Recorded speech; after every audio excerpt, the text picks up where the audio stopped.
天氣開始轉冷，各位貓奴就要注意主子嘅身體健康，最重要當然就係保暖同埋補水啦。想做一個100分嘅鏟屎官，就要學識點樣煲湯俾主子，仲要知道點樣預防貓感冒，同埋要小心冬天都會中暑噶。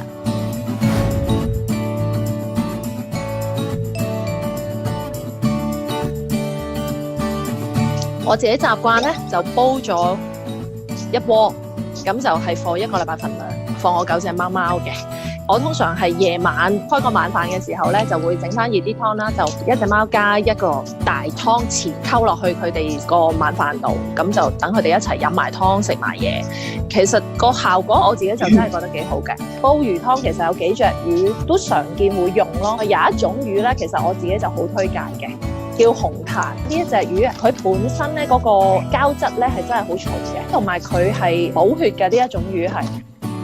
當初我煲魚湯就因為你而家見到呢隻咪咪啦，佢嗰陣時都10幾歲，咁就開始個腎咧係比較差，有腎病。咁我腎病嗰隻貓貓都有腎病成3年，係唔需要打皮下水咯。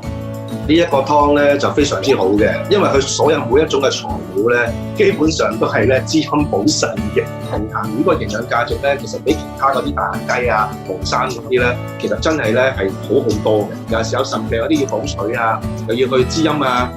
補下個腎咧，其實呢個好。但係蝦皮都要小心嘅，因為蝦皮除咗性溫和之外咧，但係佢都係鹹嘅。咁所以其實變咗咩嘢咧，都係要浸耐少少咧，可能洗多一洗先啦。有啲湯咧，有時煲得太耐嘅時候咧，你咪見到奶白色噶嘛，係咪？咁啊奶白色嘅時候，第一樣嘢咧就脂肪會多咗嘅。第二樣嘢有機會咧太耐嘅話咧，有機會會令到個嘌呤增加，都會令到個關節會腫脹啊，令到嗰啲嘅關節嘅紅腫咧，有時可能會有少少痛。就可能未去到好似人類咁會有痛風，但係有啲機會都會影響關節，所以其實某啲貓嘅品種咧，好似曼基啊嗰啲咁嘅，或者係切爾嗰啲咧，就小心啲，就唔好煲得佢太耐咯。柳 Sir 仲同大家介紹咗另外2款湯品，甚至可以煲埋雞粥俾主子嚟提升免疫力，但係就要注意唔可以做正餐，建議每星期只好餵1-2次。另外，天氣會令到水太凍，令到貓完全唔飲水，所以咧就要盡量將水維持喺室溫，甚至要間中將水助暖佢或者加暖水。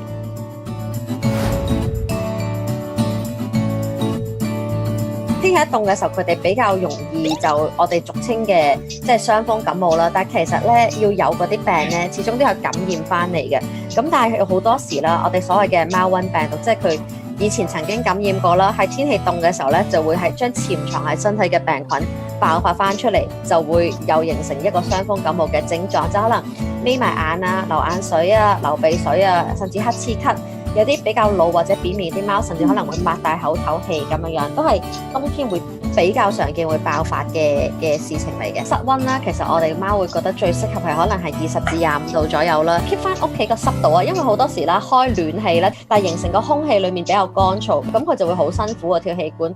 有啲主人會喺冬天幫隻貓着衫保暖，有時候長期着衫亦都會令到佢哋過熱，而喺冬天中暑，亦即係高熱。亦都要小心物料有機會令到佢哋皮膚敏感啊！最後咧，即係 Dr. Wallace 可能教下大家其實點樣去分辨隻貓究竟我真係過凍，我要即係幫佢保暖啦，定係還是已經熱到就嚟要中暑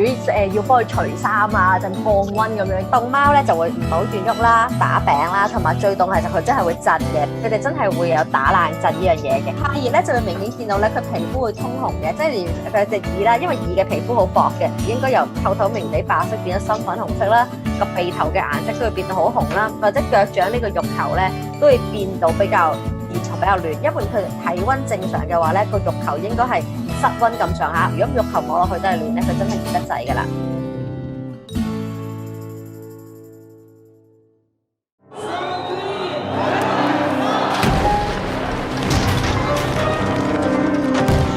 То я с ними поборюсь тоже своей музыкой.